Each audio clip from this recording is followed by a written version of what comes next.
नमस्कार दोस्तों, आपका स्वागत है डिवाइन टेल्स एंड विजडम पर। आज हम अयोध्या का प्रथम राजा के बारे में चर्चा करेंगे। अगर आप धार्मिक जानकारी और मजेदार वीडियो पसंद करते हैं, तो आप बिल्कुल सही जगह पर आए हैं। तो सब्सक्राइब करें और चलिए इस सफर को मिलकर शुरू करते हैं। अयोध्या का प्रथम राजा।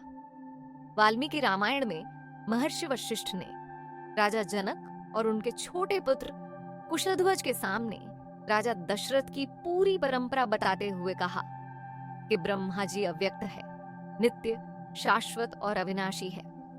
उनसे मरीचि पैदा हुई, मरीचि से कश्यप, कश्यप से व्यवस्वान और व्यवस्वान से वैवस्वत मनु का जन्म हुआ। मनु ने इक्ष्वाकु नामक एक पुत्र को जन्म दिया। इन इक्ष्वाकु को ही अयोध्या का पहला राजा बताया गया था।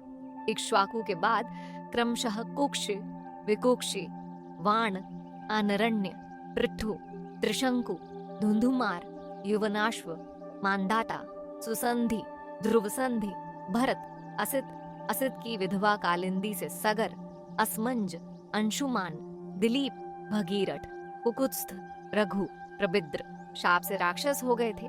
बाद में ये कल्माशपाद दशरथ का जन्म अज से हुआ था। दशरथ ने राम और लक्ष्मण को जन्म दिया था। रामकीर्ति कहती है कि एक बार जब नारायण क्षीर सागर में अपने घर में वैदिक मंत्रों का जाप कर रहे थे, तभी समुद्र की सतह पर एक सुंदर कमल का पौधा उग आया, जिसकी कोमल और सुगंधित पंखुदियों के बीच एक शिशु था, जो सौंदर्य में देवताओं से भी बेहतर था। नारायण ने ईश्वर को समर्पित करने के लिए कैलाश पर्वत की ओर चल पड़े। ईश्वर की दैवीय इच्छा से शिशु को दुनिया का पहला राजा बनना तय था और दानवों के अत्याचारी शासन से दुनिया को मुक्त करने का एकमात्र लक्ष्य नारायण के सुंदर वंश का निर्माण करना था। यह चमत्कारी बालक एक कल्याणकारी राज्य की स्थापना करने के लिए जम्बू द्वीप चुना गया, जिसकी राजधानी इंद्र को बनानी थी।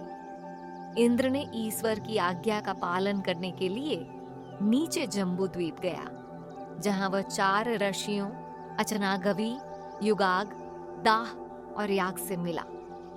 देवताओं के राजा इंद्र ने उनसे कहा कि वह द्वारावती के जंगल में अपनी राजधानी बनाएगा। इसलिए एक गए ताकि वह अपने दैवीय कर्तव्य को पूरी तरह से और निश्चित रूप से पूरा कर सके। कहीं आनोमदान की मृत्यु के साथ नवस्थापित वंश समाप्त न हो जाए। इंद्र ने इस बात को ध्यान में रखकर उनको मणिकेसर नाम की एक रानी भेंट की। उनसे अजपाल नामक पुत्र का जन्म हुआ। जब अजपाल परिपक्व हो गया, आनोमतान ने उसे अयोध्या की गद्दी पर प्रतिष्ठापित कर दिया और स्वयं स्वर्ग से धार गया। अपने पिता की तरह राजा अजपाल ने भी देवताओं और प्रजा की इच्छा पूर्ति करने के साथ ही दानवों से संसार की रक्षा की। दीर्घ काल तक गौरवपूर्ण शासन करने के बाद अपने पुत्र दशरथ को वंश परंपरा का दायित्व सौंप कर वह मृत्यु को प्राप्त हो गया।